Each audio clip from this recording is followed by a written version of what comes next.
আসসালামু আলাইকুম। Channel I কৃষি সংবাদে আমন্ত্রণ জানাচ্ছি আমি মোহাম্মদ রাইহান। এখনকার এই সংবাদ আয়োজনে একই সঙ্গে চ্যানেল আই এর ইউটিউব চ্যানেল এবং চ্যানেল আই এর ওটিটি প্ল্যাটফর্ম আই স্ক্রিনে লাইভ স্ট্রিম হচ্ছে। শ্রমিকের পেছনে মোটা অঙ্কের টাকা খরচের কারণে আলু উৎপাদনের ব্যয় বেড়ে যায়। এজন্য আলু উৎপাদনে কৃষকের দিন দিন উৎসাহ হারিয়ে ফেলছে। তবে এবারই জেলায় প্রথম আলু তোলার যন্ত্র পেয়ে আশার আলো দেখছে কৃষক। মাত্র ১ ঘন্টায় ১ বিঘা জমির আলু উত্তোলন করা সম্ভব এ যন্ত্রের সাহায্যে। বিস্তারিত মুসলিম উদ্দিন আহমেদের রিপোর্টে। চলতি মৌসুমে টাঙ্গাইলের ১২টি উপজেলায় ৪,১২২ হেক্টর জমিতে আলুর আবাদ হয়েছে। এতে ৮৩,৫০৯ মেট্রিক টন আলু উৎপাদন হওয়ার সম্ভাবনা রয়েছে। আলু উৎপাদনে শ্রমিকের খরচ বেশি হওয়ার কারণে কৃষকদের আগ্রহ দিন দিন কমে যাচ্ছে। এই অবস্থায় বাংলাদেশ কৃষি গবেষণা ইনস্টিটিউটের সহযোগিতায় আলু তোলার যন্ত্র পেয়েছেন এলাকার কৃষক। যদি কামলা ওটা দিয়ে ওড়াইতাম তাহলে মনে হয় অনেক কামলা লাগতো, সে কারণে মেশিন দিয়ে ওড়াইতেছি, তাতে আমাদের অনেক হাসি হয়ে গেছে। কামলা নিয়ে তুললে ৭০-৮০ টাকা কামলা লাগতো, আর অন মেশিন দিয়ে তুলতেছি, অন মেশিনে অনেক খরচ কমে গেছে। গাড়ি দিয়ে ওঠানে আমাকে উত্তোলন খরচটা অনেকটা কম। গাড়ি দিয়ে ওঠানোর কারণে লেবার খরচ অনেকটা কম, অনেকটা আমাদের সাশ্রয় হয়েছে। বাড়ির বিভিন্ন জাতের আলু উৎপাদন সহ প্রযুক্তিগত সহায়তা দিচ্ছে বাংলাদেশ কৃষি গবেষণা ইনস্টিটিউটের সরজমিন গবেষণা বিভাগ। লেবারের চাহিদাটা অনেকটাই কমে যাচ্ছে এবং উৎপাদন খরচ কমে যাচ্ছে। আর এক্ষেত্রে আমাদের সুবিধা হচ্ছে মাটির নিচে কোনো আলু থাকবে না, এবং লেবার দিয়ে আলু উত্তোলনের ক্ষেত্রে যে আলু কেটে যে নষ্ট হওয়ার সম্ভাবনা থাকে, এক্ষেত্রে আমাদের 0.1%। টাঙ্গাইলের মাটি আলু আবাদের অত্যন্ত উপযোগী। উৎপাদন খরচ কমে আসলে এটিই হতে পারে কৃষকদের জন্য লাভজনক ফসল। টাঙ্গাইলের মির্জাপুর থেকে মুসলিম উদ্দিন আহমেদ, চ্যানেল আই। ভেজালমুক্ত আখের গুড় তৈরি করে সাড়া ফেলেছেন বরিশালের বাবুগঞ্জ উপজেলার আখ চাষিরা।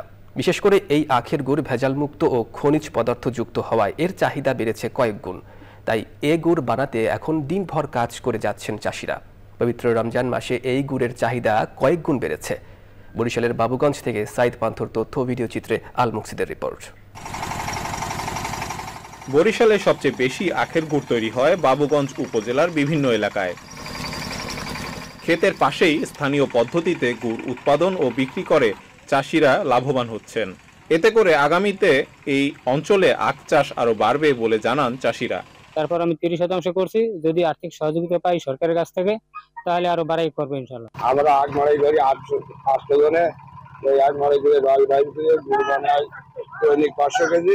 আমার নিজেরও ক্ষেত আছে, আবার পাবলিকেরটাও আমি ভাঙ্গি। প্রতি টিন 45 টাকা নেই, কিন্তু আমার লেবার খাটতে আছে 10 জন। আর গুড়টা তৈরি করে আমার বিভিন্ন এলাকায় চলে যাইতে আছে। বাজারে ভালো মানের গুড়ের দাম বেশি, আর হাতে তৈরি গুড়ের চাহিদাও অনেক, বলছে কৃষি সম্প্রসারণ অধিদপ্তর। আখের চাষ আস্তে আস্তে বৃদ্ধি পাচ্ছে, আমরাও সেক্ষেত্রে চেষ্টা করতেছি আখের বিভিন্ন জাত অত্যাধুনিক জাত আসছে, সেগুলো আমরা সম্প্রসারণের জন্য এই অঞ্চলের বিভিন্ন জেলা আমরা চেষ্টা করি। আখের গুড় উৎপাদন একটু এই প্রক্রিয়া জটিল প্রক্রিয়া হলেও এটা আসলে কিন্তু লাভজনক।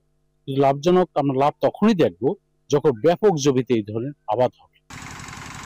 এই অঞ্চলে আগামী বছর আখ উৎপাদনে বিপ্লব ঘটতে পারে বলছে সংশ্লিষ্টরা। আল মুকসিদ, চ্যানেল আই। উন্নত প্রযুক্তি নির্ভর পাট বীজ উৎপাদন ও সম্প্রসারণ প্রকল্পের অধীনে গাইবান্ধার গোবিন্দগঞ্জে পাট চাষিদের প্রশিক্ষণ হয়েছে। উপজেলা কৃষি অফিসের কৃষক প্রশিক্ষণ হলরুমে পাট অধিদপ্তরের আয়োজনে দিনব্যাপী প্রশিক্ষণে প্রধান অতিথি হিসেবে ভার্চুয়ালি যুক্ত ছিলেন বস্ত্র ও পাট মন্ত্রণালয়ের সিনিয়র সচিব মোহাম্মদ গোলাম ফারুক। উপস্থিত ছিলেন কৃষি কর্মকর্তা মেহেদি হাসান ও অন্যান্যরা।